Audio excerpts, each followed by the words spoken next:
Hello नमस्कार, welcome to inculcate learning pedagogy special classes specifically DSSB के लिए, क्योंकि इसका लेवल थोड़ा सा डीप में आता है तो हमें चीजें डीप में पढ़नी पड़ेंगी एडवांस तरीके से। ठीक है, लेकिन पहले तो बेसिक पे जाएंगे ना। तो बेसिक करने के लिए मैंने आपको बताया था 11th-12th की NCERT आप लोगों की साइकोलॉजी की वो मैं कवर करवाऊंगी। तो आज 11th क्लास का फर्स्ट चैप्टर है। अब किसी स्टूडेंट ने कमेंट करके पूछा था कि मैम अगर आप जो है NCERT के चैप्टर्स करवाओगे तो क्या हमें फिर से NCERT पढ़ने की जरूरत है या नहीं, ये पूछा था आपने। तो देखिए अभी तो आपके पास टाइम है, बिकॉज नोटिफिकेशन वगैरह या आई नहीं है चीजें, तो हमारे पास लग रहा है हमें कि हमारे पास टाइम है। तो अगर टाइम है तो जो चैप्टर मैं आप लोगों को करवाऊंगी उस क्लास के नीचे मैं लिंक में डिस्क्रिप्शन बॉक्स में हिंदी में भी और इंग्लिश में भी दोनों में उस चैप्टर का लिंक दे दूंगी NCERT का। मतलब आप NCERT की PDF डायरेक्ट वहां से डाउनलोड कर पाएंगे। ओके, सो वो जो PDF है आप मेरी क्लास सुनने के बाद एक बार आपने जब क्लास सुन ली, नोट्स बना लिए, तो उन नोट्स को सामने रख के आप उस PDF में से थोड़ा सा गो थ्रू अगर कर लेंगे तो आपको और ज्यादा कॉन्फिडेंस आ जाएगा कि हाँ आपने एक्चुअल में चीजें की हैं। ओके, मतलब मैंने तो करवाई है, मुझे पता है वो चीज कि मैंने अच्छे से लाइन टू लाइन पढ़ के आप लोगों को चीजें मैं करवाऊंगी। बट आपको अगर और ज्यादा कॉन्फिडेंस चाहिए तो वो हो जाता है ना, बुक देखने से एक बार ये हो जाता है अरे वो बुक तो मैंने कर रखी है। सो वो कॉन्फिडेंस के लिए आप पढ़ सकते हैं। एज सच आपको जरूरत पड़ेगी नहीं, बट स्टिल मैं आप लोगों को हमेशा रिकमेंड करती हूँ कि जो चीज मैं पढ़ाऊं एक बार बुक से भी आप गो थ्रू कर लेंगे तो आपको और ज्यादा कॉन्फिडेंस उससे आ जाएगा। ठीक है जी, तो चलिए शुरू करते हैं हमारा आज का chapter what is psychology. This is presented by me Raveena. Videos informative लगे तो इनकलकेट लर्निंग को लाइक शेयर सब्सक्राइब कर दीजिएगा। बेस्ट कंटेंट प्रोवाइड करने की कोशिश की जा रही है। ठीक है, तो देखिए जो इंग्लिश वाली आपकी जो NCERT है उसके अंदर हर एक चैप्टर में साइकोलॉजी में, तो हर एक चैप्टर में एक ऐसे स्टेटमेंट दी हुई है। ठीक है, बिल्कुल इंडेक्स के साइड में। मतलब बात यह है कि हिंदी मीडियम वालों में नहीं दी हुई ये स्टेटमेंट, बट हिंदी मीडियम वाले इसकी हिंदी समझ के ये ध्यान रख सकते हैं। ओके, सो इंग्लिश में ये जो है कहावतें या ये लगा लीजिए एक स्टेटमेंट किसने बोली थी वो चीजें वहां दे रखी हैं। सो जो व्हाट इज साइकोलॉजी हमारा चैप्टर है उसकी शुरुआत में दे रखा है कि जो ग्रोथ होती है ना ह्यूमन माइंड की। अच्छा ओके, जो हिंदी मीडियम वाले स्टूडेंट हैं, मैं जो भी टफ वर्ड्स होंगे, अब जैसे ग्रोथ है, वृद्धि होता है, हमें पता है। ह्यूमन माइंड है, ह्यूमन का मतलब तो सबको पता है ना क्या होता है, मनुष्य। तो जो टफ होंगे जैसे कंस्ट्रक्टिविज्म हो गया, कोग्निटिज्म हो गया, जो जो ऐसे वर्ड आएंगे टफ वाले जो कि बिल्कुल ही डिफर करते हैं हिंदी में, तो मैं वो मतलब आप लोगों को बता दूंगी, तो आप साथ साथ जो है वो नोट कर सकते हैं। स्लाइड पे नहीं लिखा आएगा हिंदी में ज्यादा, बट मैं आप लोगों को लिख के बता दूंगी कि इसका मतलब ये होता है जी, तो आप नोट्स में ऐड कर सकते हैं। ओके, तो ये चीज अभी के लिए कुछ क्लासेस के लिए ये चीज चलाइए। मैं ट्राई करती हूँ कि सॉफ्टवेयर वगैरह डाउनलोड करके हिंदी में टाइपिंग का, ताकि मैं हिंदी में भी कुछ ना कुछ करवा पाऊं आप लोगों को। ओके, बट समझ आ जाएंगी। तो जब तक आपको टाइप्ड चीजें नहीं दिखती हैं स्लाइड के ऊपर तब तक मैं आप लोगों को लिख के बता दूंगी, तो आई होप आपको समझ आ जाए। ओके, चलिए अब शुरू करते हैं हमारा चैप्टर। नॉर्मन कजिन्स ने जो है एक स्टेटमेंट बोली कि जो ग्रोथ है, वृद्धि है ह्यूमन माइंड की, क्योंकि हम ग्रोथ एंड डेवलपमेंट दोनों चीजें पढ़ते हैं ना, इतना बेसिक तो हम सबको पता है अभी तक। तो जो ग्रोथ है ह्यूमन माइंड की वो क्या है, एक हाई है एडवेंचर में, मतलब एक हाई एडवेंचर है, या फिर ये बोले कि धरती पे सबसे बड़ा एडवेंचर ही वही है। ओके, तो ये चीज इन्होंने बोली थी कि मतलब वो होता है ना, ग्रोथ एंड डेवलपमेंट बहुत बड़ा टास्क हो जाता है कि किसकी ग्रोथ कितनी होगी हमें नहीं पता होता। हाँ, हम प्रिडिक्ट करने की ट्राई कर सकते हैं। तो ग्रोथ को इन्होंने, जो ह्यूमन माइंड की ग्रोथ है, उस ग्रोथ को एक एडवेंचर की तरह इन्होंने बोला है। अब बात आती है जी साइकोलॉजी है क्या। साइकोलॉजी मतलब मनोविज्ञान। ठीक है, तो मनोविज्ञान की बात हमें सबसे पहले करनी है। अब उसके अंदर आप देखेंगे कि दो ग्रीक वर्ड से ये आया है। अब क्योंकि क्वेश्चन आ जाता है बहुत बार, क्योंकि बहुत इजी देना होगा ना, और इजी में भी टफ देना होगा, तो साइकोलॉजी किस वर्ड से आया वो पूछ लेगा। जैसे KVS में ये पूछा गया था कि एडोलेसेंट किस वर्ड से आया है। ओके, तो एक आधा इजी क्वेश्चन अगर फंसेगा तो वो साइकोलॉजी का वर्ड से ही फंस जाएगा कि कहां से आया है। तो ये दो ग्रीक वर्ड से आया है भाई, साइकी, हिंदी में भी इसको साइकी बोलते हैं, और एक है लोगोस। तो साइकी का मतलब है सोल, सोल यानी कि मैं बताऊं आपको आत्मा। ओके, और लोगोस का मतलब है साइंस यानी विज्ञान, यानी उस सब्जेक्ट की स्टडी। ओके, तो जब आप आत्मा की स्टडी के बारे में पढ़ते हैं, या आप जो सोच रहे हैं, चीजें कर रहे हैं, उनके बारे में जब पढ़ते हैं, तो वो होती है जी साइकोलॉजी। ग्रीक वर्ड से आया है। ये दोनों लेट वर्ड्स जो है साइकी और लोगस, और इनका मतलब आपको याद रखने पड़ेंगे। ओके, तो आप बीच बीच में स्क्रीनशॉट ले सकते हैं। अब आता है इसकी डेफिनेशन, मतलब क्या है। तो जो मनोविज्ञान है यानी साइकोलॉजी है वो एक मॉडर्न डिसिप्लिन है।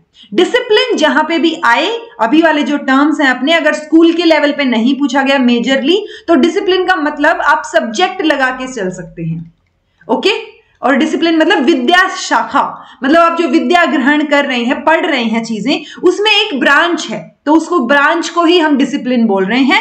तो साइकोलॉजी एक मॉडर्न डिसिप्लिन, क्योंकि दो तरीके की डिसिप्लिन होता है। एक डिसिप्लिन होगा जो हम टीचर हमें चुप कराता है ना, बिठा के एक अच्छा माहौल बनाने की कोशिश करता है क्लास में, एक वो डिसिप्लिन हो सकता है। और दूसरे लेवल पे जैसे अंडरस्टैंडिंग द डिसिप्लिन, हमारे बीएड में हम पढ़ते हैं एक सब्जेक्ट, तो वो डिसिप्लिन एक तरीके से सब्जेक्ट या विद्या शाखा की बात हो रही है वहां पे। ओके, अब ये जो डिसिप्लिन है इसके अंदर हम क्या चीजें पढ़ते हैं, किस चीज के ऊपर ये एम करता है, ठीक है। तो ये किस चीज के ऊपर एम करता है, ये जो मेंटल प्रोसेसेस हैं, एक्सपीरियंसेस हैं और बिहेवियर है किसी भी इंडिविजुअल का। ओके, यानी मानसिक प्रक्रियाएं, अनुभव और लोगों का व्यवहार, उनके बारे में, उनकी कॉम्प्लेक्सिटी, उनकी जटिलता और कितनी डाइवर्स हैं चीजें, कितने डिफरेंट कॉन्टेक्स्ट में क्या क्या चीजें हो सकती हैं, तो उनके बारे में ये बात करता है। ओके, तो ये 3 वर्ड्स आपको याद रखने हैं, मेंटल प्रोसेसेस, एक्सपीरियंस और बिहेवियर, यानी मानसिक प्रक्रियाएं, अनुभव और व्यवहार।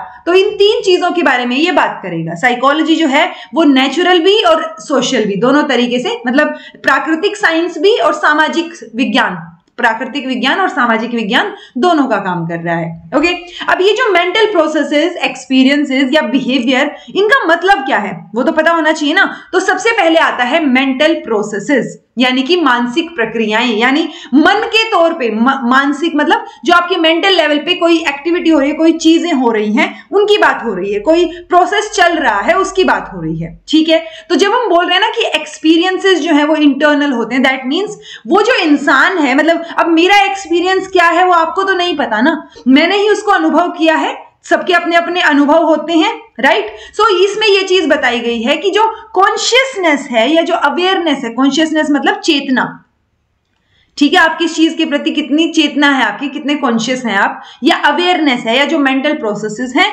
वो हम किसको बोलते हैं, एक तरीके से जो एक्सपीरियंस हम कर रहे हैं चीजों को, उन्हीं को बोलने की ट्राई करते हैं। और वो एक्सपीरियंसेस क्या है, इंटरनल है। ओके, तो जो हमारे मेंटल प्रोसेसेस हैं, जब हम कोई चीज सोचने की कोशिश कर रहे होते हैं या कुछ याद रखने की कोशिश करते हैं या आउट ऑफ क्यूरियोसिटी कुछ जानने की कोशिश करते हैं, तो उस टाइम पे जो चीजें चल रही होती है वो मेंटल प्रोसेस हम उसको बोल देते हैं। ओके, एक लेवल इसका क्या हो सकता है, मतलब मेंटल प्रोसेसेस को कहां रिफ्लेक्ट हो सकते हैं, कहां हम देख सकते हैं, तो वो ब्रेन एक्टिविटी के रूप में हम उनको देख सकते हैं। लेकिन ब्रेन एक्टिविटी यानी ब्रेन मतलब मस्तिष्क, तो मस्तिष्क की जो क्रिया है, प्रक्रिया है, और जो मेंटल प्रोसेस है, मानसिक प्रक्रिया है, वो दोनों ही अलग हैं। मतलब ब्रेन एक्टिविटी में हमें जो है मानसिक प्रक्रिया रिफ्लेक्ट हो सकती है, दिख सकती है उसकी झलक, लेकिन दो चीजें अलग हैं, ये बात आपको पता होनी चाहिए। हम ब्रेन एक्टिविटी या मेंटल प्रोसेस को सिनोनिमसली यूज नहीं करेंगे, यानी एक की जगह दूसरे को इस्तेमाल नहीं करेंगे, ठीक है जी। तो आपको समझ आया इतना। ये वाला जो चैप्टर है ना, इसमें फैक्चुअल चीजें भी आएंगी कहीं कहीं, बट आपकी एक अंडरस्टैंडिंग बनाने के लिए ज्यादा जरूरी है। ओके, कॉन्सेप्चुअल लेवल पे एक तो ब्रेन एक्टिविटीज और mental processes are not the same है ये, ठीक है। These are not the same although they are interdependent, तो वो सेम नहीं है बट एक दूसरे के ऊपर डिपेंडेंट ये रहेंगे, ठीक है जी। अब कई बार ये भी क्वेश्चन उठता है, एक तो हम बोल देते हैं ब्रेन यानी मस्तिष्क या दिमाग बोल देते हैं उसको हम, ठीक है, और एक होगा हमारा माइंड। माइंड को हम क्या बोलते हैं, मन। कई बार होता है ना कि कोई चीज करनी कि ये काम कर लो, मैं मन नहीं कर रहा बिल्कुल भी, तो वो मन जो है वो माइंड है हमारा। यानी कि एक डिफरेंस हमें पता होना चाहिए कि जैसे ब्रेन का एक स्ट्रक्चर होता है जो हम पढ़ते हैं यूजुअली बायोलॉजी में, तो वो ब्रेन का तो स्ट्रक्चर होता है, बट माइंड का ऐसा कोई फिजिकल स्ट्रक्चर नहीं होता या ऐसी कोई लोकेशन नहीं होती। हमें पता है ये जो हमारा हेड है, खोपड़ी है, स्कल है, इसके अंदर हमारा ब्रेन है, बट माइंड का ऐसा कुछ नहीं है कि माइंड कहां पे है, बट है, ये पता है। ओके, तो माइंड जो है वो कैसे एमर्ज आउट होगा, कैसे मतलब कहां से निकलेगा माइंड, तो माइंड निकलेगा जी हमारे जो इंटरेक्शन है, जो हमारे एक्सपीरियंसेस है ना संसार को लेके या बाकी चीजों को लेके, या अलग अलग मेंटल प्रोसेसेस हमारे हो रहे हैं, हम अलग अलग अनुभव कर रहे हैं चीजों को, तो वो सारी चीजों को मिला के वो जो सारा इंटरेक्शन होगा वो माइंड बनाता है। ओके, तो ब्रेन एक्टिविटीज, हाँ ये हो सकता है कि जो ब्रेन की एक्टिविटी है, मस्तिष्क की क्रियाएं हैं, वो एक थोड़ा सा हिंट या क्लू दे देंगी हमें कि अच्छा माइंड फंक्शन कर रहा है। ओके, मतलब माइंड फंक्शन कैसे कर रहा है, लेकिन ब्रेन और माइंड दोनों अलग चीजें रहेंगी, डिफरेंट हैं दोनों के दोनों। ठीक है जी। नेक्स्ट आता है न्यूरल एक्टिविटीज, एक वर्ड। तो न्यूरल मतलब जो ये तांत्रिक क्रियाएं होती है ना हमारी, क्या बोलते हैं इनको, मतलब न्यूरॉन्स की वजह से जो आती हैं। ठीक है, तो वो क्या है हमारी न्यूरल एक्टिविटीज, मतलब जो बहुत सारे न्यूरॉन्स काम कर रही हैं, तंत्रिकाएं जो हमारी मिलियंस ऑफ तंत्रिकाएं काम कर रही हैं, एक नेटवर्क जो बना हुआ है, उसको हम न्यूरल एक्टिविटी, वो जब काम करती हैं हमारे पूरे ब्रेन में या पूरे शरीर में, तो उनको हम क्या बोल देते हैं जी, न्यूरल एक्टिविटीज। यूजुअली हम साइकोलॉजी में ब्रेन से या माइंड से, इनसे रिलेटेड बात कर रहे हैं। तो जो भी पैटर्न है जो हमें मेमोरी बनाने में इन्वॉल्व करता है हम चीजों को, तो वो हमारी न्यूरल एक्टिविटीज हो जाएंगी। ये समझाने का तर्क सिर्फ इतना सा है, लॉजिक सिर्फ इतना है कि ब्रेन यानी मस्तिष्क, जो आपका माइंड है मन, जो आपके मेंटल प्रोसेसेस हैं वो यानी आपकी मानसिक क्रियाएं, और जो आपकी न्यूरल एक्टिविटीज हैं, ये सारी की सारी चीजें अलग हैं, डिफरेंट हैं। इनको आप जो है सेम मान के मत चलिए कि अच्छा सेम सी बात होती है, नहीं, सेम सी बात नहीं होती, अलग अलग चीजें हैं ये। ओके, देन जो कॉन्शियसनेस है, जो चेतना है, जो हमारे एक्सपीरियंसेस से या मेंटल प्रोसेसेस से आ रही है, वो कहीं ज्यादा मानी जाती है, ज्यादा बड़ी मानी जाती है एज कंपैरिजन टू जो हमारा न्यूरल या फिर ब्रेन एक्टिविटीज हैं उनके कंपैरिजन में। क्योंकि हम मान के चलते हैं कि जब हम सो रहे होते हैं ना, उस दौरान भी हमारी जो मेंटल एक्टिविटीज हैं, मानसिक क्रियाएं हैं, वो चलती रहती हैं। ओके, हम ये मना नहीं कर रहे हैं कि ब्रेन एक्टिविटी बंद हो जाती है जब हम सो रहे हैं, बट हम ज्यादा फोकस किस पे दे रहे हैं कि हमारी मेंटल एक्टिविटीज सोने के दौरान भी होती रहती हैं। ओके, ये हो गया मेंटल प्रोसेस। दूसरा था हमारा एक्सपीरियंस, जो हम अनुभव कर रहे हैं उसकी बात हो रही है। अब सबका अनुभव अलग अलग होता है। अगर आपने एक मूवी देखी हो संजय मिश्रा की, आंखों देखी, ठीक है, कभी टाइम मिले तो मन करे तो देखिएगा उसको, बहुत बढ़िया लगी थी मुझे। आंखों देखी में क्या है कि वो क्या बोलता है इंसान कि ये मेरा अनुभव है क्योंकि मैंने इस चीज को देखा है, महसूस किया है। लेकिन हर इंसान का अपना अनुभव हो सकता है, ये मैंने मतलब वो अगर उसको ये मतलब वो थोड़ा एक्सट्रीम दिखा रखा था, ऑल्दो उसमें वो बोल रहा था कि शेर दहाड़ता है क्या, फिर वो सोचता है कि मैंने तो कभी नहीं सुना, तो मुझे कैसे पता शेर दहाड़ता है, राइट। मतलब यूजुअली हम क्या करते हैं, हम किताबों में पढ़ा है कि हाँ शेर दहाड़ता है, बट उसको क्या था, जो कैरेक्टर था संजय मिश्रा का, उसमें ये बता रखा था कि मैंने नहीं देखा। तो वो देखने जाता है लिटरली जू में और उसको बोलता है कि दहाड़ के दिखा दे यार थोड़ा सा, ठीक है। तो वो पॉइंट क्या है कि एक्सपीरियंसेस जो हैं वो सब्जेक्टिव है। सब्जेक्टिव का अगर मतलब देखें तो आत्मपरक है, आत्मपरक या फिर वस्तुनिष्ठ या आत्मनिष्ठ, स्वनिष्ठ, ठीक है, या व्यक्तिनिष्ठ। मतलब मैंने सारे के सारे मीनिंग इसके जो है लिख के रख रखे हैं कि आप लोगों को बताने के लिए। सो पॉइंट सिर्फ इतना सा है कि एक्सपीरियंस सबके अलग अलग होते हैं, ऑब्जेक्टिव जो है वो नेचर में नहीं होते हैं, बिकॉज हम दूसरे के एक्सपीरियंस को डायरेक्टली ऑब्जर्व या जान नहीं सकते, फील नहीं कर सकते उसको। हम वही चीज फील कर सकते हैं जो कि मतलब हमने एक्सपीरियंस किया है। हमारी चेतना में जो चीजें हैं, जो कॉन्शियसनेस, हमारी कॉन्शियसनेस में या हमारे एक्सपीरियंस में जो चीजें हैं, हमारी अवेयरनेस में जो चीजें हैं, उन सबको हम क्या कर सकते हैं जी, उनका अनुभव ले सकते हैं। ओके, तो जो एक्सपीरियंसेस है ना वो इन्फ्लुएंस्ड रहेंगी, प्रभाव उनके ऊपर इंटरनल और एक्सटर्नल दोनों कंडीशंस का रहेगा। अब मैं मान लो कोई मूवी देखने जाऊं तो वो मेरा मतलब मान लो, और मेरा फ्रेंड भी कोई साथ में जा रहा है, तो पॉइंट क्या हुआ कि दो लोग अगर मूवी देखने जा रहे हैं तो उनके अपने अपने इंटरनल एक्सपीरियंसेस अलग होंगे। हो सकता है कोई एक बंदा उनमें से कुछ सोच रहा हो, दूसरा जो है वो सिर्फ फोकस ही मूवी पे हो। तो वो इंटरनल कंडीशंस और एक्सटर्नल कंडीशंस, वो एक्सपीरियंसर की यानी जो अनुभव कर रहा है, सो उसके ऊपर भी जो है उनका एक्सटर्नल और इंटरनल कंडीशंस का हमेशा इफेक्ट रहेगा एक्सपीरियंस के ऊपर। एक एग्जाम्पल इन्होंने बहुत बढ़िया दे रखा था कि मान लो आप एक क्राउडेड बस में, एक भीड़ भाड़ वाली बस में ट्रेवल कर रहे हैं, बहुत गर्मी वाला दिन है, तो उसमें आप हो मतलब एक तो है कि आप डिस्कम्फर्ट फील करें, आपको अच्छा ना लगे, और बीच में ऐसे लगे कि अरे कहाँ ही आ गए भाई, ठीक है, क्योंकि बहुत पैसे कमाने, बस में नहीं जाना मैंने, गाड़ी होनी चाहिए, ठीक है। दूसरी कंडीशन है कि आप अपने उसी अनकंफर्ट वाली सिचुएशन में, डिस्कम्फर्ट वाली सिचुएशन में अपने फ्रेंड्स के साथ पिकनिक पे जा रहे हैं, कि बस भरी है आपके फ्रेंड्स की और आप पिकनिक पे जा रहे हैं। तो वो सिचुएशन अलग हो सकती है कि आप भीड़ भाड़ में भी जो है गाने गाते हुए या मजे करते हुए चले जाएंगे। सो कहने का मतलब सिर्फ इतना सा है कि आपकी जो इंटरनल और जो एक्सटर्नल कंडीशंस हैं, उनका जो फर्क है, उनका जो इफेक्ट है, वो किसके ऊपर पड़ेगा, आपके अनुभव के ऊपर पड़ेगा, आपका एक्सपीरियंस कैसा होगा, ये एक्सटर्नल और आउटर कंडीशंस, एक्सटर्नल और इंटरनल दोनों कंडीशंस के ऊपर फर्क पड़ेगा। ठीक है जी। देन आता है बिहेवियर। हम तीन चीजों की बात कर रहे हैं ना, मेंटल प्रोसेसेस, एक्सपीरियंस और बिहेवियर। इन्हीं तीन चीजों को पढ़ रहे हैं हम साइकोलॉजी में। अब बिहेवियर क्या होता है? तो बिहेवियर रिस्पॉन्सेज होंगे या रिएक्शन होंगे, मतलब किसी भी एक्टिविटी का जो आपको क्या करे, इंडल्ज करके रखे आपके बिहेवियर में। तो वो बिहेवियर सिंपल भी हो सकता है, कॉम्प्लेक्स भी हो सकता है, जटिल भी हो सकता है, सामान्य भी हो सकता है, ठीक है, शॉर्ट या एंड्यूरिंग हो सकता है, छोटा भी हो सकता है, लंबे टाइम तक भी चल सकता है आपका बिहेवियर। कुछ एक बिहेवियर्स ओवर्ट होते हैं जो कि दूसरा इंसान सेंस कर सकता है या ऑब्जर्व कर सकता है।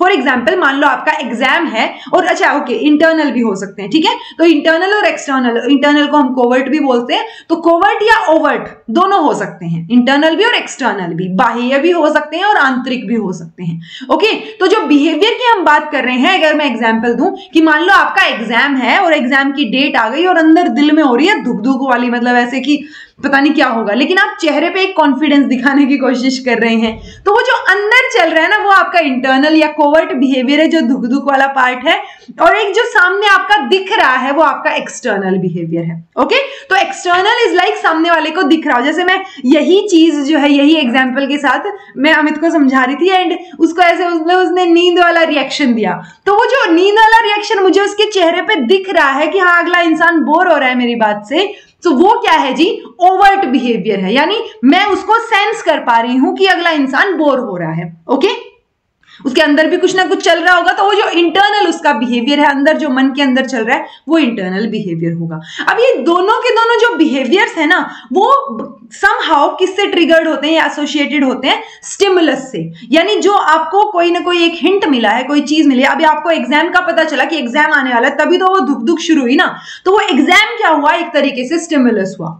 अब ये जो स्टिमुलस है, अभी जो मैंने एग्जाम का एग्जाम्पल दिया, तो वो एग्जाम तो बाहरी तौर पर है, ठीक है, तो वो स्टिमुलस क्या हुआ, एक्सटर्नल हुआ। यानी कि जो स्टिमुलस है या जो रेस्पॉन्स का तो हमने देख लिया, रेस्पॉन्स में तो हम बिहेवियर को मान रहे हैं कि एक्सटर्नल भी हो सकता है, इंटरनल भी हो सकता है, बट जो आपका स्टिमुलस है वो भी एक्सटर्नल या इंटरनल हो सकता है। और बहुत सारे जो साइकोलॉजिस्ट हैं यानी मनोवैज्ञानिक हैं, वो एक एसोसिएशन या एक संबंध मानते हैं कि स्टिमुलस और रेस्पॉन्स जो है वो एक दूसरे से कनेक्टेड है। ठीक है जी, और इन्हीं तीन चीजों की हम बात करते हैं, बिहेवियर, और उससे पहले हमने ये मतलब व्यवहार, एक्सपीरियंस यानी अनुभव, और मेंटल प्रोसेसेस यानी कि मानसिक प्रक्रियाएं, जो कि कॉम्प्लेक्स या जटिल भी हैं और सिंपल भी हैं।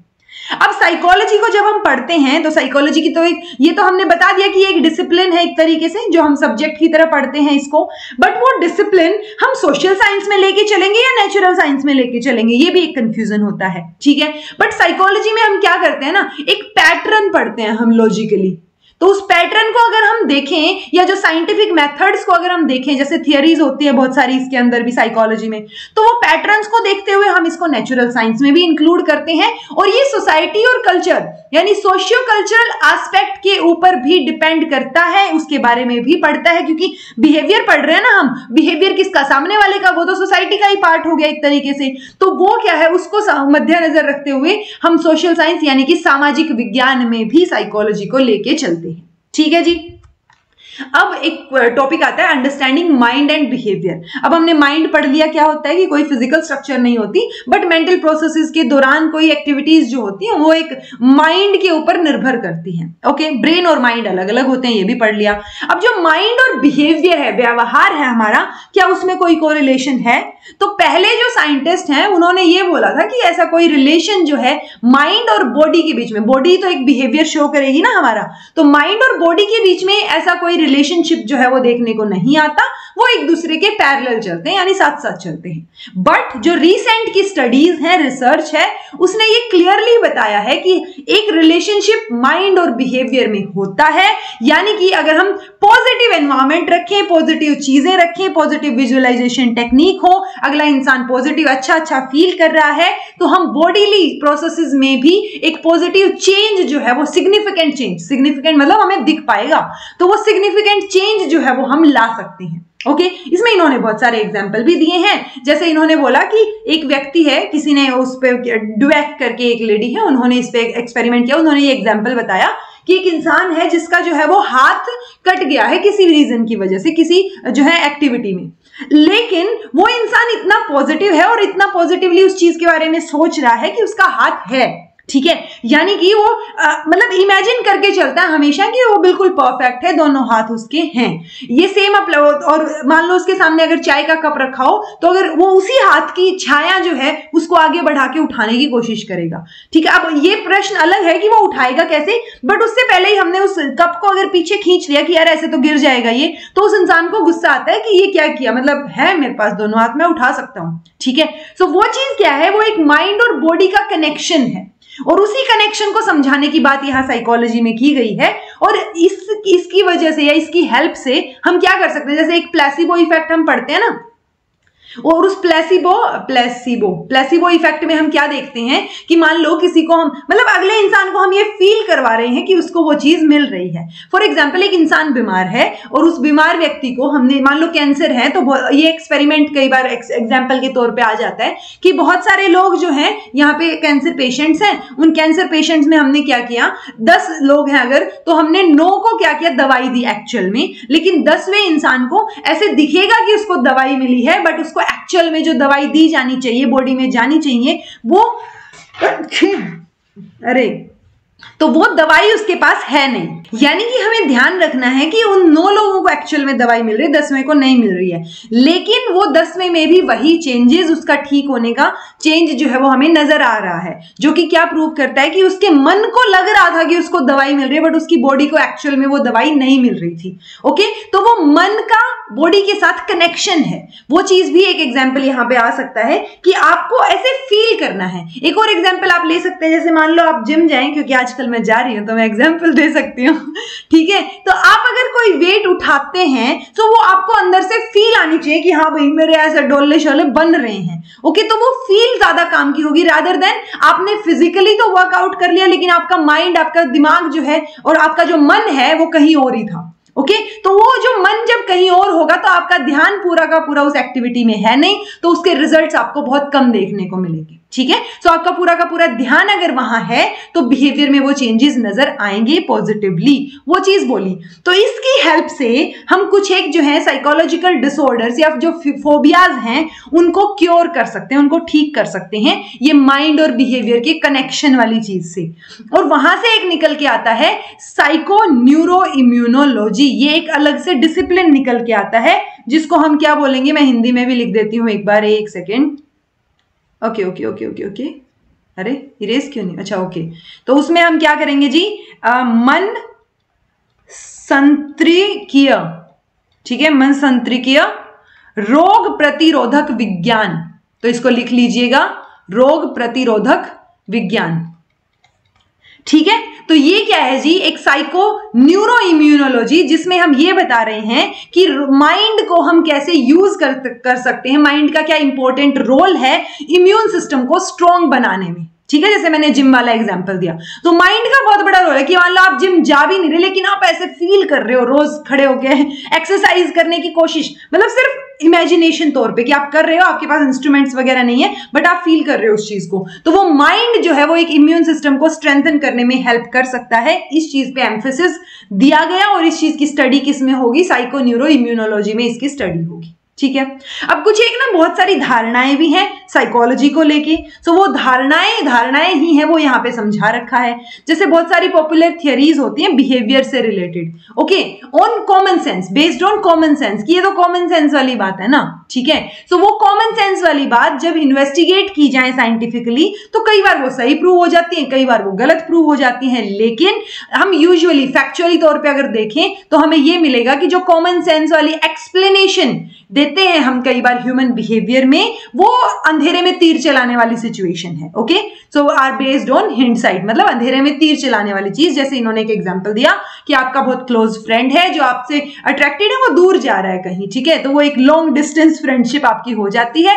तो उस दौरान अगर 2 सिचुएशन हो सकती है, या तो ये हो कि अब वो दूर चला गया तो out of sight out of mind हो जाए, या फिर ये हो कि distance makes the heart grow fonder, for example आपको आजकल जो है वो आजकल के स्टूडेंट्स से मैंने ऑब्जर्व किया है कि आपको गर्लफ्रेंड बॉयफ्रेंड वाले एग्जाम्पल जल्दी समझ आते हैं कि मान लो आप रिलेशनशिप में हैं और उस रिलेशनशिप के दौरान आपका जो फ्रेंड है, पहले तो साथ में थे आप लोग, सेम क्लास में जाते थे एंड ऑल, लेकिन उसके बाद आप लोग दूर हो गए। अब उसमें उस सिचुएशन में दो चीजें हो सकती हैं, या तो ये हो कि अच्छा आप दूर चले गए तो आपका जो है अट्रैक्शन या जो आपके एक दूसरे के प्रति क्या है फीलिंग्स हैं वो बढ़ जाएं, ठीक है, डिस्टेंस की वजह से, कि प्यार लगाव बढ़ता रहे। दूसरी चीज हो सकती है कि अगर आप दो में से किसी एक को भी कोई उतना ही अच्छा बात करने वाला इंसान अगर मिल जाता है, कोई फ्रेंड मिल जाता है, तो आप दूसरे को भूलना शुरू कर देंगे। तब वो सिचुएशन क्या होगी, out of sight out of mind वाली। ओके, फिर ब्रेकअप करना पड़ेगा। तो ये दो सिचुएशन है, out of sight out of mind, यानी नजर से दूर, दिमाग से भी दूर, मन से भी दूर हो गए, या फिर दूरी की वजह से आपके दिल में ज्यादा फॉन्डनेस जो है वो इस इंसान के लिए क्रिएट हो गई। अब कॉमन सेंस जो है वो किसके ऊपर बेस्ड है, ऐसे अंधेरे में तीर चलाने वाली चीज पे बेस्ड है, यानी कि साइकोलॉजी। अभी ये दोनों सिचुएशन तो मतलब ये दोनों जो आंसर्स हैं हमारे बिहेवियर है वो तो सिचुएशन पे डिपेंड कर रहा है ना। यानी एक साइकोलॉजी किस बारे में बात करती है कि वो पहले से प्रिडिक्ट करे कि भाई ये पैटर्न है, ऐसा होगा कि अगर दूर गए तो out of sight out of mind वाली सिचुएशन नहीं होगी और डिस्टेंस की वजह से आपके दिलों में प्यार बढ़ेगा। ओके, तो साइकोलॉजी ये बात करती है, लेकिन यहां पे क्या है, बिहेवियर की वजह से, मतलब पहले बिहेवियर होगा, पहले कोई भी चीज होगी और उसके बाद हमें पता चलेगा। तो उल्टा हो रहा है ना। तो जो साइंटिफिक नॉलेज है वो जनरेट, मतलब किसने, जो साइकोलॉजी ने जनरेट की, वो यूजुअली कॉमन सेंस के अगेंस्ट काम करती है। ये बात ध्यान रख सकते हैं आप, क्योंकि psychology as a science looks for the pattern of behaviour जिसको आप प्रिडिक्ट कर सकें। जैसे हम चाइल्ड डेवलपमेंट की बात करते हैं ना कि इस तरीके का बिहेवियर, इस तरीके की चीजें दिखाई देंगी, जैसे पियाजे ने 4 स्टेजेस दे दी, तो वो एक पैटर्न है देखा जाए तो साइकोलॉजी उस पैटर्न की बात करती है। बट यहां पे क्या हो रहा है, उल्टा हो रहा है, पहले हमें बिहेवियर दिखेगा फिर हमें समझ आएगा कि किस सिचुएशन में क्या चीज हुई। तो ये धारणाएं सी हैं कि जो कॉमन सेंस पे बेस्ड है, जो बिहेवियर पहले होगा और उसके बाद हम प्रेडिक्शन की बात कर रहे हैं। और भी बहुत सारी कॉमन सेंस वाली नोशंस हैं, जैसे बहुत पुरानी नहीं बट अभी की है कि कुछ एक कल्चर्स में ऐसा माना जाता है कि मेन जो है वो ज्यादा इंटेलिजेंट होते हैं एज कंपैरिजन टू वुमेन, या वुमेन जो है उनके ज्यादा एक्सीडेंट्स होते हैं या वो अच्छी ड्राइवर नहीं है मेन के कंपैरिजन में। लेकिन जो एम्पेरिकल स्टडीज हैं, डाटा है, जो स्टैटिस्टिक्स हैं, उन्होंने क्या बताया कि ये दोनों स्टेटमेंट ही गलत हैं। तो बहुत सारी धारणाएं ऐसी बनी हुई हैं। तो ये चैप्टर हमें ये बताता है कि जब आप साइकोलॉजी पढ़ेंगे आगे के चैप्टर्स, तो ऐसी बहुत सारी धारणाएं, जो बहुत सारी मिथ्स हैं वो आपकी टूट जाएंगी। तो ये समझने वाला एस्पेक्ट था एक, ठीक है।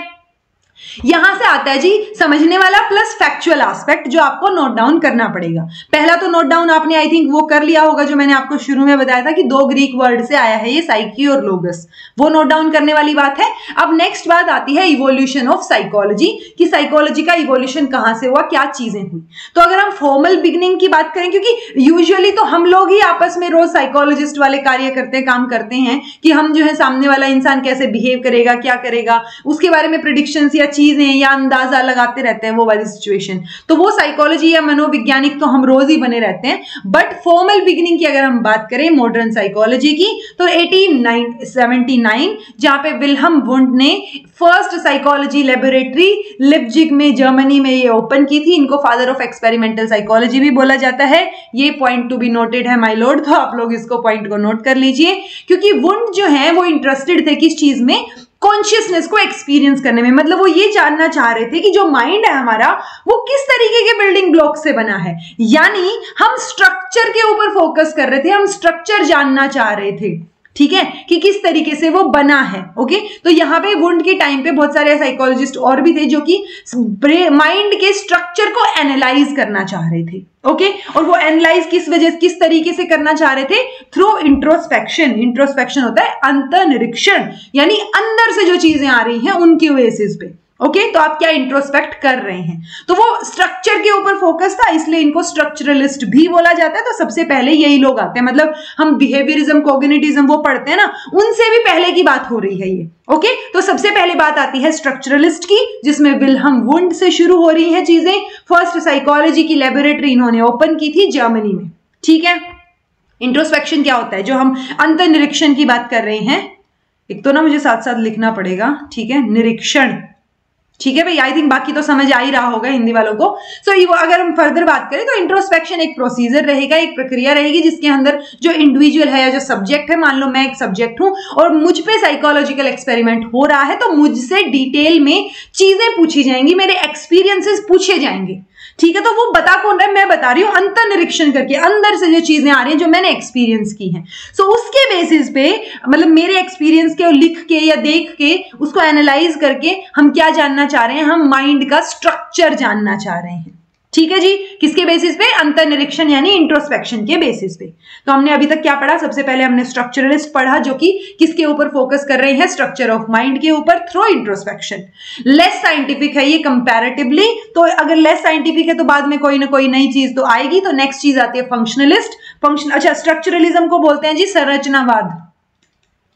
ठीक है, हिंदी की आप जब पढ़ेंगे फर्स्ट चैप्टर अगर देखो आप तो उसमें मिल जाएगा संरचनावाद। ओके, और फंक्शनलिस्ट की अगर बात करें, फंक्शन मतलब प्रक्रिया ना, तो प्रकार्यवाद, फंक्शनलिस्ट को बोलेंगे प्रकार्यवाद। ठीक है, यानी फंक्शन के ऊपर फोकस कर रहे हैं ये बोल रहे हैं कि स्ट्रक्चर की जरूरत नहीं है, हमें ये देखना है ब्रेन जो कॉन्शियसनेस है, जो माइंड है, वो काम कैसे कर रहा है। ओके, तो वो काम कैसे कर रहा है पे फोकस फंक्शनलिस्ट का है, प्रकार्यवाद का है, और संरचनावाद या स्ट्रक्चरलिस्ट का फोकस किसके ऊपर है जी, माइंड के स्ट्रक्चर के ऊपर है। तो ये जो नाम है यहाँ पे आप विल्हम वुंड का नाम याद रखेंगे, फंक्शनलिस्ट में worked on the function of mind, तो वो विलियम जेम्स ने काम किया था। और जो ये थी ना विल्हम वुंड ने फर्स्ट जो लिप्जिग में की थी जर्मनी में साइकोलॉजी की लेबोरेटरी, उसके कुछ टाइम बाद, थोड़े से टाइम बाद किसने की थी, विलियम जेम्स ने भी एक साइकोलॉजिकल लेबोरेटरी कैम्ब्रिज में ओपन की थी। ये बात आप ध्यान रख सकते हैं, कई बार मान लो ये पूछ लिया जाए कि कैम्ब्रिज में साइकोलॉजिकल लेबोरेटरी किसने ओपन की थी, तो कहीं आप विल्हम या विलियम में कंफ्यूज ना हो जाए, तो वो ध्यान रखिएगा। ठीक है, सो इनका क्या कहना था जो फंक्शनलिस्ट हैं कि जो चेतना है, जो कॉन्शियसनेस है, वो एक ऑनगोइंग स्ट्रीम है मेंटल प्रोसेस की, interacting with environment, formed the core of psychology, यानी साइकोलॉजी का हार्ट या कोर कहां पे है, सेंटर कहां पे है, जो कॉन्शियसनेस है वो जो मेंटल प्रोसेसेस है, मानसिक प्रक्रियाएं हैं, वो जब एनवायरमेंट के साथ इंटरेक्ट कर रही हैं, वो चीजें हमें पढ़नी है और वो साइकोलॉजी का कोर है। ठीक है, इसी में फंक्शनलिस्ट में आप एक और नाम याद रख सकते हैं जॉन ड्यूई का।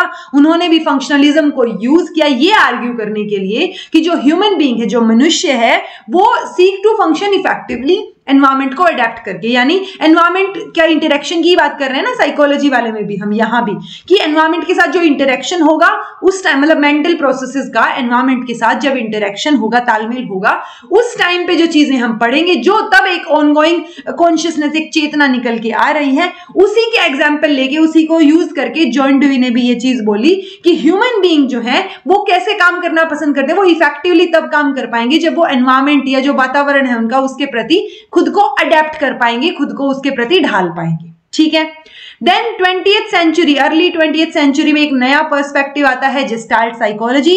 इसको गेस्टाल्ट की तरह ही लिखते हैं, ऐसे टाल्ट, ठीक है, देख लीजिएगा गेस्टाल्ट, इसी तरीके से लिखते हैं हिंदी में भी इसको। तो जो जेस्टाल्ट साइकोलॉजी है वो भी जर्मनी में अपीयर हुई, किसके अगेंस्ट स्ट्रक्चरलिज्म के अगेंस्ट ये बनी। इन्होंने किस पे फोकस किया, इन्होंने ऑर्गेनाइजेशन ऑफ परसेप्चुअल एक्सपीरियंस पे फोकस किया, यानी जो आपका एक्सपीरियंस बनता है, परसेप्शन बनता है एक तरीके से, तो ओवरऑल होलिस्टिक, मतलब सब कुछ ही क्या है, एक्सपीरियंस है। ये कौन बोल रहा है, ये जेस्टाल्ट साइकोलॉजी बोल रही है, यानी इसके अंदर हम होल की बात करते हैं सबसे पहले। ठीक है, पहले होल की, होल टू पार्ट्स की, जैसे हम पढ़ाते हैं ना, मान लो मैं आपको कोई चैप्टर पढ़ाऊं, पहले मैं आपको समरी बता दूं, यानी मैंने होल उसकी स्टोरी बता दी, और उसके बाद मैं पार्ट में जाके अच्छे से डिटेल में चीजें बताऊं, तो वो क्या है, वो जेस्टाल्ट साइकोलॉजी की एप्लीकेशन हो गई। तो जेस्टाल्ट मतलब होल टू पार्ट की बात हो रही है, और ये सब कुछ एक्सपीरियंस को ही मानते हैं। ठीक है जी, नेक्स्ट आता है बिहेवियरिज्म, जो मैंने आपको पहले भी करवाया था केवीएस के दौरान। तो ये कहां से आया, जॉन वाटसन से आया। उन्होंने माइंड और कॉन्शियसनेस दोनों आइडियाज, यानी चेतना और मन दोनों को रिजेक्ट कर दिया कि ये वाली चीजें नहीं, इन्होंने फोकस किस पे किया, बिहेवियर पे।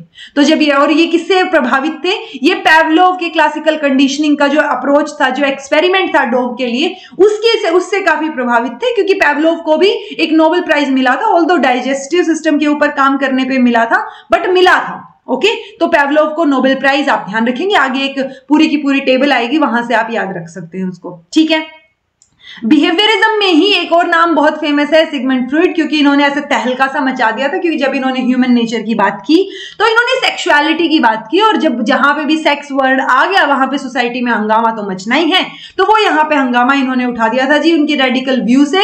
तो एक ऐसे ही अलग उनका तड़कता फड़कता व्यू था, जिसमें जो हम किसमें पढ़ते हैं, यानी उन्होंने साइको एनालिसिस की बात की, और ये साइको एनालिसिस को हम हिंदी में बोलेंगे मनोविश्लेषण, ठीक है।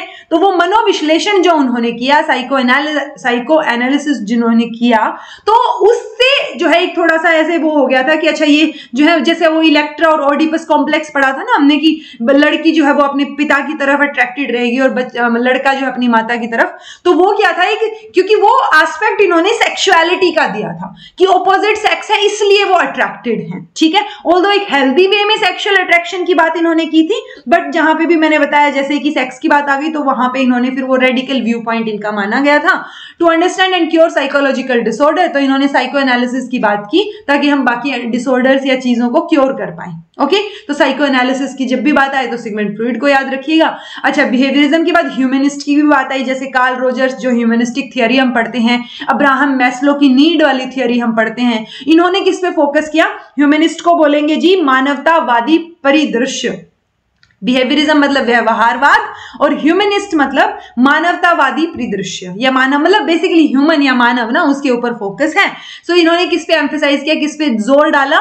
Free will of human being, और उनकी जो नेचुरल स्ट्राइव है, जो अंदर से स्ट्राइव निकल रही है कि उनको ग्रो करना है, और अंदर मतलब पोटेंशियल उनके अंदर ही है, उसको अनफोल्ड करना है, उनको खोल के देखना है कि कैसे हमारे अंदर कितनी क्षमता है कोई भी काम को करने की। तो वो बात जो है वो ह्यूमनिज्म में की गई। देन आया कोग्निटिविज्म, तो कोग्निटिविज्म ने फोकस किया कोग्निशन के ऊपर। कोग्निशन मतलब जो संज्ञान है उसके ऊपर फोकस किया इन्होंने।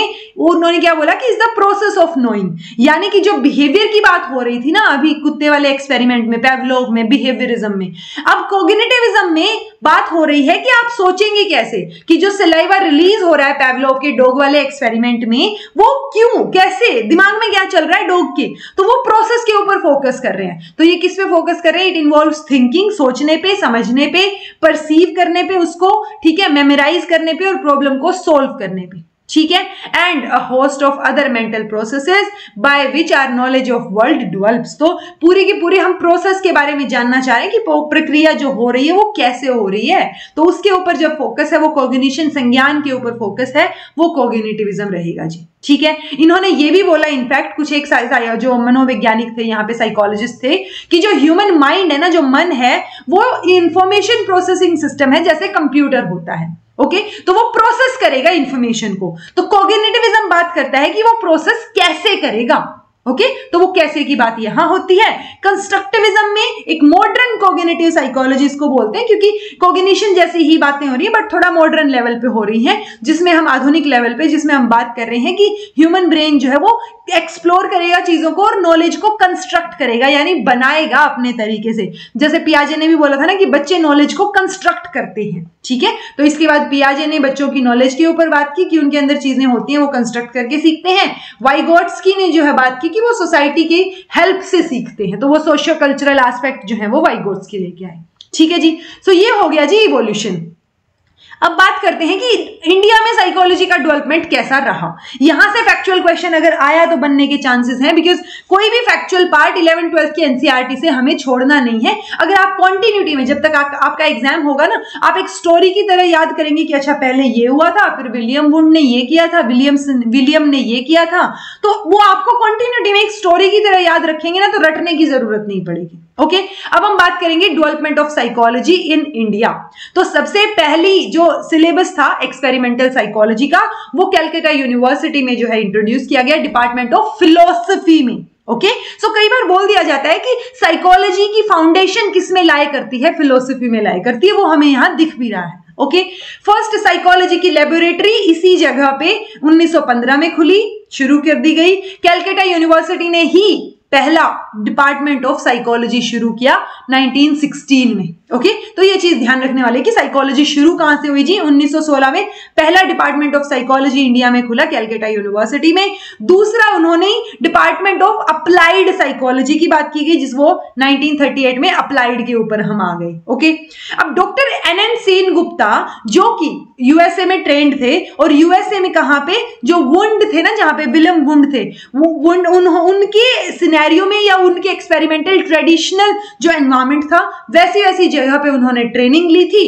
तो डॉक्टर एन सेन गुप्ता का काफी बड़ा इन्फ्लुएंस या रोल माना जाता है कहां पे, कैलकाटा यूनिवर्सिटी में। ओके, तो उन्होंने जो है एक्सपेरिमेंटल साइकोलॉजी की शुरुआत की। हम फादर ऑफ एक्सपेरिमेंटल साइकोलॉजी इसको बोलते हैं, विलियम वुंड को बोलते हैं। तो जो विलियम ने किया वो यहाँ पे उनसे इन्फ्लुएंस होके डॉक्टर एन सेन गुप्ता ने जो है कैलकाटा यूनिवर्सिटी में चीजें एक्सपेरिमेंटल साइकोलॉजी के ऊपर शुरू की। ठीक है, ऐसे ही एक प्रोफेसर बोस हैं जिन्होंने इंडियन साइको एनालिटिकल एसोसिएशन जो है बनाई, यानी IPA 1922 में। अब साइको एनालिटिकल से आपको साइको एनालिसिस याद नहीं आ रहा, यानी मनोविश्लेषण याद नहीं आ रहा, जो कि किसकी बात हो रही थी, जो तहलका मचा दिया था हमारे सिगमंड फ्रॉइड ने। तो सिगमंड फ्रॉइड की सिचुएशंस या वो वहां पे इन्होंने ट्रेनिंग ली है। ओके, यानी जहां पे सिगमंड फ्रॉइड की कंडीशंस थी, जहां पे उस बारे में बात होती थी, तो वो वहां पे ट्रेनिंग ली प्रोफेसर बोस ने, और फिर इन्होंने वापस आके इंडियन साइको एनालिटिकल एसोसिएशन जो है वो एस्टैब्लिश कर दी। तो ये भी एक फैक्चुअल पॉइंट आपके लिए हो गया। ठीक है, एक और चीज आप याद रखेंगे कि हाल फिलहाल 2 सेंटर ऑफ एक्सीलेंस है साइकोलॉजी में जो कि यूजीसी सपोर्ट करता है।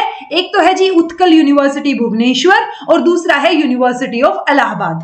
तो ये दोनों यूनिवर्सिटीज के नाम आप याद रखेंगे, पूछा गया तो पूछ भी लें डीप में, अदरवाइज फिर थोड़ा थोड़ा ध्यान रहेगा तो क्वेश्चन आप सोल्व कराएंगे।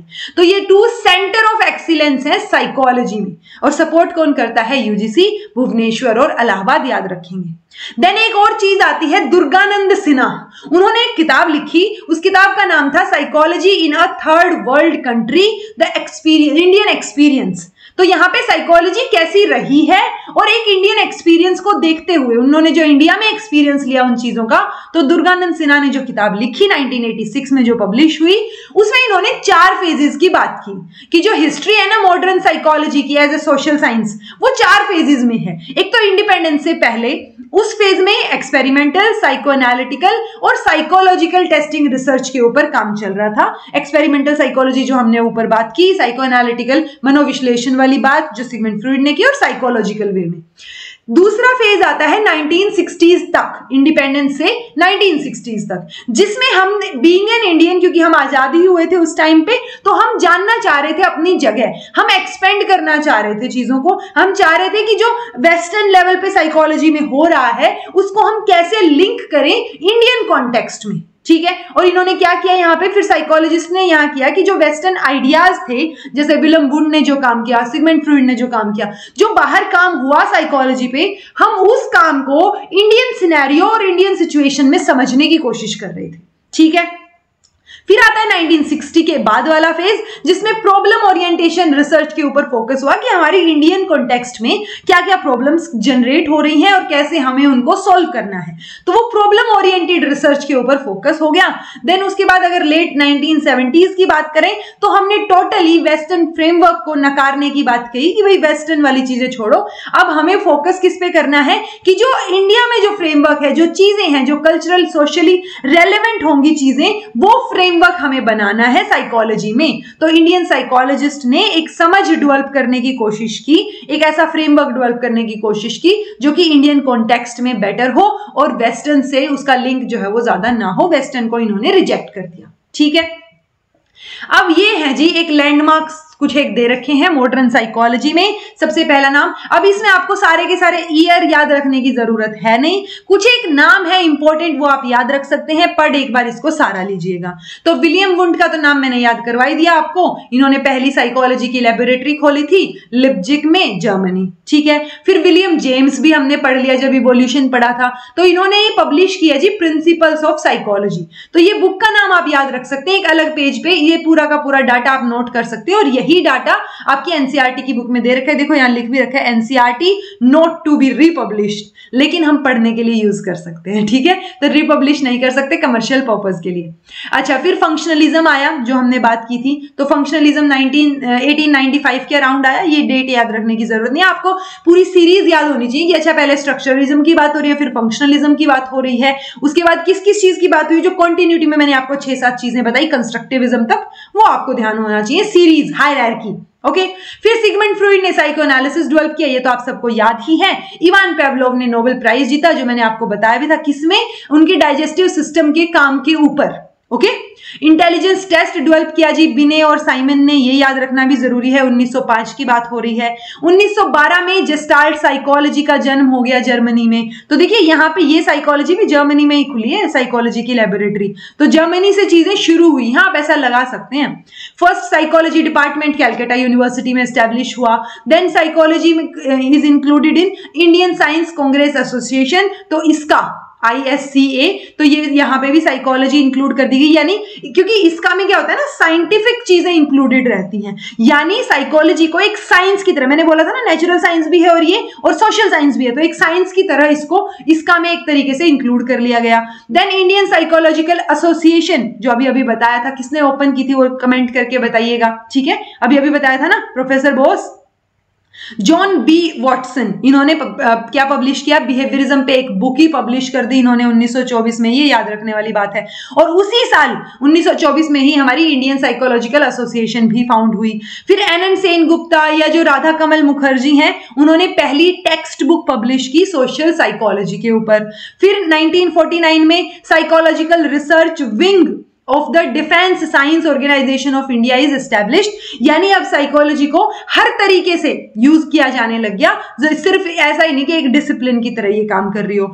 फिर जो एक ह्यूमनिस्टिक साइकोलॉजिस्ट जो कार्ल रोजर थे हमारे, उन्होंने भी चीजें पब्लिश की, उन्होंने क्लाइंट सेंटर्ड थेरेपी दी, जो हम किस में पढ़ते हैं, काउंसलिंग में पढ़ते हैं, क्लाइंट सेंटर्ड, या जो नॉन डायरेक्टिव की हम बात करते हैं ना, डायरेक्टिव नॉन डायरेक्टिव दो चीजों की बात की थी हमने, तो वो यहाँ पे आ गया। फिर BF स्किनर ने भी एक बुक पब्लिश की, साइंस एंड ह्यूमन बिहेवियर, जो कि बिहेवियरिज्म को और भी ज्यादा स्ट्रेंथन करते हैं। फिर ह्यूमनिस्टिक साइकोलॉजी की बात की अब्राहम मैस्लो ने, उन्होंने मोटिवेशन एंड पर्सनैलिटी पब्लिश कर दी। तो ये बुक्स का नाम तो आप लिख लेंगे जी अलग पेज पे, कि मतलब ये 2-3 पेज तो आप सिर्फ बुक्स के बना लीजिए कि जो एनसीईआरटी से चीजें निकलेंगी वो हम बुक के नाम लिख लेंगे। तो मोटिवेशन एंड पर्सनालिटी किसने किया जी पब्लिश, अब्राहम मैस्लो ने। यहाँ पे BF स्किनर ने साइंस एंड ह्यूमन बिहेवियर की बात की। यहाँ पे और भी चीजों की बात हुई थी जो हमने ऊपर पढ़ी, ओके, जैसे ये प्रिंसिपल्स ऑफ साइकोलॉजी था विलियम के द्वारा, तो ये चीजें आपको पता होनी चाहिए। फिर एक ब्यूरो ऑफ साइकोलॉजी भी डेवलप हो गया इलाहाबाद में, 2 सेंटर ऑफ एक्सीलेंस भी मैंने आपको बताया, एक भुवनेश्वर और एक इलाहाबाद, उत्कल यूनिवर्सिटी और इलाहाबाद यूनिवर्सिटी। फिर national institute of mental health and neuro sciences, वो बेंगलोर में ओपन हो गया।